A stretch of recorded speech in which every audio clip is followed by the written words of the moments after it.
বলবো না। ইতিমধ্যে ফরহাদ ভাই বিস্তারিত বলেছেন আমাদের আজকের এই জায়গায় কেন জামায়াত এবং আমাদের এই জামায়াতের সাংস্কৃতিক, দার্শনিক, রাজনৈতিক তাৎপর্যটা কি এবং কি আমাদের কর্তব্য গন্তব্য সেটা বলেছেন। ফলে সেই দিকে আমি আর আলাপ আগাবো না।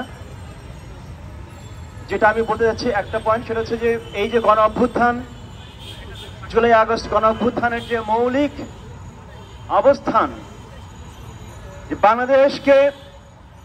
বাংলাদেশের সমাজকে যে বিভাজনের মধ্যে ফেলে ফ্যাসিবাদ কায়েম ছিল, হাসিনা শাহী কায়েম ছিল, সেকুলার বনাম ফান্ডামেন্টালিস্ট, মৌলবাদ বনাম ধর্মনিরপেক্ষতা, এইসব ভুলভাল এবং জুলুমিয়াতের যে বিভাজন নীতি, সেই বিভাজনের নীতিকে এই অভ্যুত্থান পরাস্ত করেছে বলেই আজকে বাংলাদেশ এই হাসিনা জুলুম শাহী মুক্ত হয়েছে। এই গণ অভ্যুত্থান বাংলাদেশের মানুষের মধ্যে পাহাড় কি সমতল, নারী পুরুষ হিজড়া লিঙ্গ নির্বিশেষে সকল মানুষের মধ্যে যে মৈত্রী, ভালোবাসা, প্রেমের বন্ধন সম্ভব এবং সেই বন্ধন দিয়ে জুলুম শাহীকে বিদায় করা যায়, এই ঐতিহাসিক তাৎপর্যপূর্ণ গণ অভ্যুত্থান সেটা প্রমাণ করেছে বাংলাদেশের মানুষ। কিন্তু একই সঙ্গে এটাও ঠিক, এই সমাজ বিশুদ্ধ হয় নাই।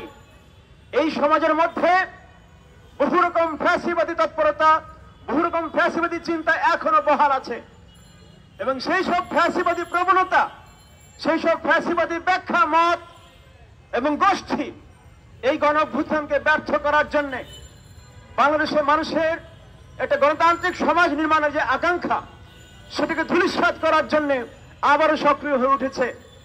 এই যে ষড়যন্ত্র, এই যে তৎপরতা, এটাকে আমাদেরকে অবশ্যই প্রতিরোধ করতে হবে এবং এই প্রতিরোধ করার জন্য আমাদের সামনে দিশা কিন্তু আমাদের এই অঞ্চলের মানুষরা ইতিমধ্যে রেখেছেন।